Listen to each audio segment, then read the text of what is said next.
नमस्कार दोस्तों। तो चलिए काला जादू के पार्ट 2 की ओर बढ़ते हैं। कॉलेज पहुंचकर हम दोनों अपनी क्लास की ओर बढ़ गए। कल्चर प्रोग्राम की तैयारियां जोरों शोरों पर चल रही थी। सभी ने इंडियन वेस्टर्न लुक ले रखा था और सभी बहुत अच्छे लग रहे थे। मैं काया को लेकर क्लास के अंदर जा पहुंची। क्लास में काफी शोर हो रहा था क्योंकि सभी अपनी अपनी तैयारियों में व्यस्त थे। इस बीच मेरी नज़र उस हैंडसम चेहरे की तलाश करने लगी, यानी कि आमिर का, जो अब तक कॉलेज नहीं आया था। मेरी निगाहें उसे ही तलाशती रही और मुझे यूं इधर उधर ताकते देख काया पूछने लगी कि तेरा ध्यान किधर है, तू किसे ढूंढ रही है। उस समय तो मैंने जैसे तैसे कर बात घुमा दी थी, मगर उसने मेरे बर्ताव से सब कुछ भांप लिया था। तभी तो वो मुझसे कहने लगी, मैं देख रही हूँ कि तू अजीब बर्ताव कर रही हो। अब मैं उसकी इस सवालिया नजर का कैसे सामना करूं, ये सोच सोच उससे नजरें चुराती हुई ये कहकर वहां से रफू चक्कर होने को मुड़ी कि तभी मेरा सर सामने आ रहे आमिर के सीने से जा टकराया। वो अपनी धुन में था और मैं अपना सर पकड़े अपने दर्द का इजहार करती थी कि तभी उसने मेरे सर को सहलाते हुए पूछा, तुम ठीक तो हो? दिखाओ कहाँ चोट आई है। और उसके ये पूछते ही मैं जैसे कहीं गुम सी हो गई थी। ये देख वहां सभी घेरा बनाकर खड़े हो गए कि नजरें हम पर सबकी टिकी थी। वो मुझे अपनी बाहों में थामे परेशान नजरों से ताक रहा था और मैं खुश सहमी सी थी। एक वो दिन था और एक आज का दिन है। आमिर तब से मेरा होकर रह गया, मगर हम दोनों का मिलना किसी और को खल रहा था। वो और कोई नहीं थी, मेरी सहेली थी काया। काया ने उस दिन जब हम दोनों को इस तरह से देखा तो ना जाने उसे क्या हो गया। वो अचानक बहुत गुस्सा होकर वहां से चली गई। मैं जब घर पहुंची तो वो उतने ही गुस्से में थी जितने की पहले। मैंने उससे पूछा, आखिर इस गुस्से की वजह तो बता। तो वो कहने लगी, हमने वादा किया था ना कि तुझे कभी भी कोई लड़का पसंद आएगा तो तू सबसे पहले मुझे बताएगी, लेकिन तूने मुझसे कुछ जाहिर तक नहीं होने दिया। मैंने उसे समझाया कि हमारे बीच अभी ऐसी कोई बात नहीं हुई है। वो हमारा नेचुरल अट्रैक्शन था जिस पर वो कुछ देर के लिए नॉर्मल हो गई और हमारे बीच सब ठीक हो गया। लेकिन उस दिन के बाद से ये होने लगा था कि मैं जब जब आमिर से बात करती या वो मेरे नजदीक आता तो काया को जलन होने लगती। वो अजीब बर्ताव करने लगती थी। उसका वो बर्ताव मुझे समझ नहीं आता था। यूं ही कुछ दिन बीते तो आमिर ने मुझे प्रपोज कर दिया। हम दोनों रिलेशन में आ गए। इस दौरान आमिर हमारे यहाँ भी आने लगा, जिसे देख देख काया अपना मुंह बनाती रहती। अब मुझे ये समझ नहीं आ रहा था कि काया को मुझसे प्रॉब्लम है या आमिर से, क्योंकि उसका रवैया हम दोनों के साथ एक सा हो गया था। मैं उससे पूछती रही कि आखिर बात क्या है, मगर वो कुछ ना बताती थी। वो खामोश रहती और अंदर ही अंदर ना जाने क्या सोचती रहती थी।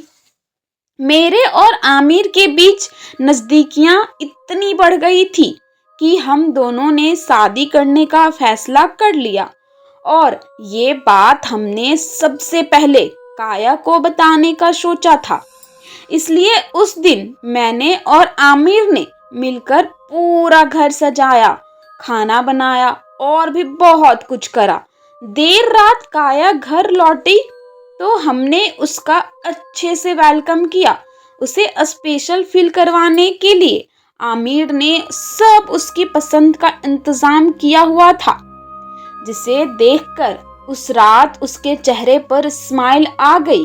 वो खुश थी, उसने हमारे साथ सेलिब्रेट किया। लेकिन जैसे ही हमने उसे अपनी शादी करने की बात बताई, उसका मूड बिगड़ गया। तो वो एकदम से बदल गई। उस दिन मैंने उसकी आंखों में अजीब सा गुस्सा देखा था। मैं और आमिर यही सोचते रहे कि इसे हुआ क्या आखिर। लेकिन वो एक दिन था जब वो वहां से चली गई और दोबारा नजर ही नहीं आई। उसने कुछ कहा भी नहीं, जाहिर भी नहीं किया। मैं उसके इस रवैये पर बहुत परेशान थी। मैंने उससे कनेक्ट करने का चाहा, मगर उसने कोई रिस्पॉन्स नहीं दिया। उसके यूं बिन बताए चले जाने का दुख तो हमें बहुत हुआ था, मगर आमिर ने मुझे संभाल लिया था। फिर उसके कुछ महीनों बाद आमिर और मेरी शादी की तैयारियां शुरू हो गई। शादी की तैयारियां जोरों शोरों पर थी कि अचानक मेरी हल्दी वाले दिन कुछ यूं हुआ। मैं अपनी हल्दी का पीला जोड़ा पहनने जा रही थी कि अचानक ही उसमें आग लग गई और ये देख वहां सभी घबरा गए। मुझे आज भी याद है कि किस तरह से मेरी हल्दी वाले शगुन के एक एक सामान में आग लग गई थी और एक लम्हे में सब कुछ जलकर खाक हो गया था।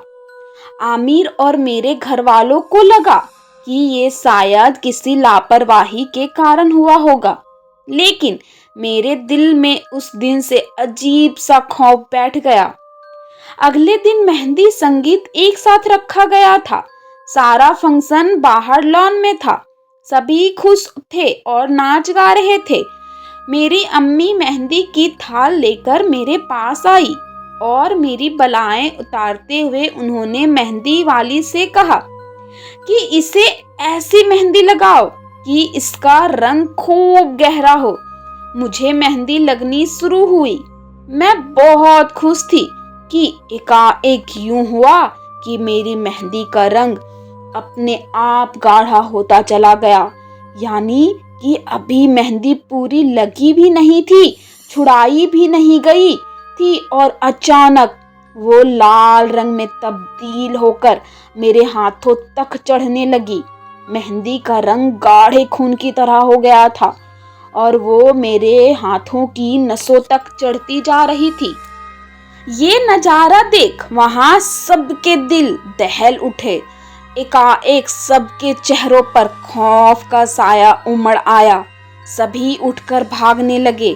मेरी अम्मी मेरा हाथ थामे चीखे पुकार कर कह रही थी और मैं आंखें फाड़े ये मंजर अपनी आंखों से देखती जा रही थी। एकदम से माहौल सन्नाटा हो गया। सभी फिक्रमंद होकर अपनी अपनी सोच बताने लगे। इस बात से मुझे गहरा सदमा पहुंचा था और आमिर मुझे समझाने में लगा हुआ था कि इस पर इतना मत सोचो। हालांकि बात सोचने वाली ही थी। रोज कोई ना कोई हादसा पेश आ रहा था। इस बात को मद्देनजर रखते हुए सबने कहा, सादगी से निगाह पढ़ लो, और हम सभी इस बात पर राजी हो गए। जिस दिन निकाह था उस दिन मौलवी साहब को बुलाया गया और उन्हें सारी बातें बताई गई। उन्होंने कहा, ये शायद किसी जिन जिन्नात की शरारत होगी। मैं कुछ दम दरूद कर देता हूँ, सब ठीक हो जाएगा। और उन्होंने वही किया। निकाह सादगी से होना था तो ज्यादा बाहरी लोगों को बुलाया भी नहीं गया था। मैं क्रीम कलर का निकाह का जोड़ा पहने बैठी हुई थी और अम्मी मेरे दुपट्टे में कुछ टांक रही थी। उनके टांकने के दौरान किन्हीं ने उन्हें बुला लिया तो वो दुपट्टा वहीं साइड रख कर बाहर चली गई। अब जैसे ही वो बाहर निकली कि वैसे ही मेरे दुपट्टे में फिर आग लग गई। मैं जोर से चिल्लाई, अम्मी अम्मी अम्मी, आग लग गई, आग लग गई करती हुई और मेरी आवाज सुन सभी फौरन दौड़े चले आए। उनके आते ही मैं लपक कर अम्मी के गले लग रोती रही और सिसकती रही। वहीं बाकी सब आग बुझाने में लग गए, मगर वो आग थी कि बुझने का नाम नहीं ले रही थी। ये नजारा देख सभी बुरी तरह से हैरान परेशान हो गए थे और तभी इसी बीच मौलवी साहब को बुलाया गया। वे कमरे के अंदर आए। उन्होंने कमरे के चारों ओर अपनी निगाह घुमाई और फिर आंख बंद करके कुछ पढ़ने लगे। हम सभी उन्हें देख रहे थे कि तभी उन्होंने अपनी आंखें खोलते हुए मेरे दुपट्टे की ओर देखा। वो बड़े गौर से उसकी ओर देख रहे थे और देखते देखते आग बुझ गई। हम सभी ने राहत की सांस ली और उनका शुक्रिया अदा किया।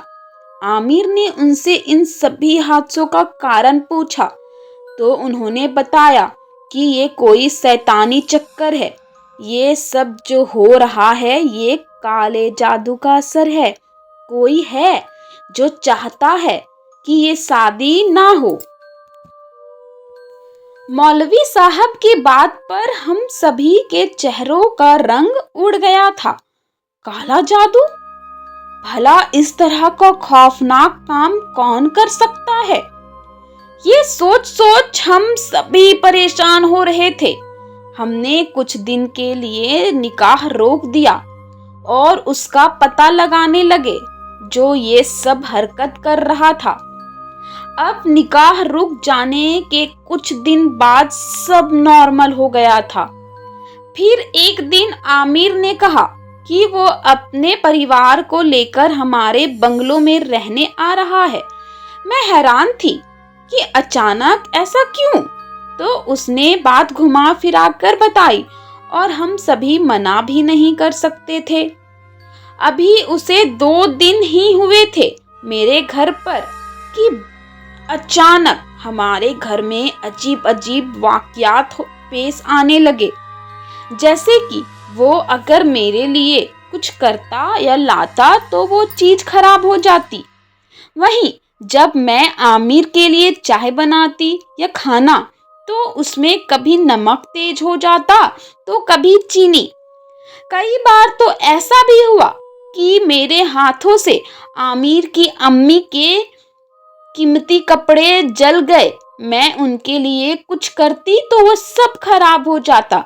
यानी ये सब ऐसा हो रहा था कि हमारे परिवार के बीच गलतफहमियां पैदा हो जाए और हम लड़ झगड़ कर ये रिश्ता खत्म कर ले। देखा जाए तो ये सब जो हो रहा था वो मेरे और आमिर के रिश्ते को तोड़ने के लिए किया जा रहा था। लेकिन हम दोनों मैच्योर थे, समझदार थे, तो हमने मिलकर सब संभाल लिया था। फिर एक दिन हम सभी एक साथ बैठे हुए थे कि अचानक वहां काया आ गई। काया को देख मेरी खुशी का ठिकाना नहीं था। मैंने उछलकर उसे गले से लगाया और खूब रोई। उसे देख मैं हैरान भी थी क्योंकि वो पूरी तरह से बदली हुई लग रही थी। उसने काले रंग की साड़ी पहन रखी थी, उसके बाल भी लंबे हो चुके थे। वो अब खूबसूरत लग रही थी। मैंने उससे पूछा कि ये बदलाव कैसे आया तो उसने कहा बस समय के साथ आ गया। फिर मैंने उससे उसके आने की वजह पूछी तो उसने कुछ ठीक से नहीं बताया और बात को काटते हुए मेरी शादी का पूछने लगी, जिस पर मैंने उसे उन हादसों के बारे में बताया, जिसे सुनकर वो कुछ खास हैरान नहीं थी। बस उसने इतना कहा कि कोई नहीं, अब मैं आ गई हूँ ना, सब ठीक होगा। काया के वापस आ जाने के बाद मैं बहुत खुश थी और सब कुछ नॉर्मल था। लेकिन एक दिन ऐसा हुआ कि मैंने एक रात कुछ आवाजें सुनी। ये शायद काया के रूम की तरफ से आ रही थी। मैं लपक कर उसके कमरे की ओर भागी। कमरा हल्का खुला हुआ था। मेरे हाथ मारने से पूरा खुल गया और दरवाजा खुलने के बाद जो मैंने देखा उसे देख मेरे होश उड़ गए। दरअसल जैसे ही मैं कमरे में दाखिल हुई तो मैंने देखा कि आमिर काया के ऊपर लेटा है बिना शर्ट के, और काया खुद को उससे खुद का बचाव कर रही थी। आमिर को देख लग रहा था कि जैसे वो उसके साथ जबरदस्ती करने की कोशिश कर रहा हो और काया उसे खुद से हटाने की कोशिश में लगी हो। वो नजारा देख तो जैसे मेरे पैरों तले जमीन ही खिसक गई। मैं एकाएक भागकर दोनों के पास पहुंची। मैंने आमिर को उसके ऊपर से हटाते हुए एक थप्पड़ लगा दिया। उसके गाल पर वही काया रोती सिसकती और गले लगकर बोली, ये अचानक मेरे रूम में आ गया। मैंने पूछा, क्या चाहिए, यहाँ क्यों आए हो? तो इसने कहा, मुझे तुम चाहिए। मैंने तुम पर तो ध्यान ही नहीं दिया कि तुम इतनी खूबसूरत हो। इसकी घटिया बात सुन जब मैंने इसे यहाँ से चले जाने को बोला तो ये मेरे साथ जबरदस्ती करने लगा। वहीं आमिर अपनी सफाई में कहने लगा कि ये झूठ बोल रही है। मेरा यकीन करो समरा, ये काला जादू करती है। मैं इसके वश में आ गया था। मैं अपने कमरे में सो रहा था। अचानक मेरे कानों में किसी के पुकारने की आवाज आई और मैं खुद ब खुद उठकर उस आवाज के पीछे चलने लगा। तो दोस्तों, आगे जानने के लिए आप पार्ट 3 का इंतजार करें। तो आपको ये कहानियाँ कैसी लग रही है हमें कमेंट करके ज़रूर बताएं।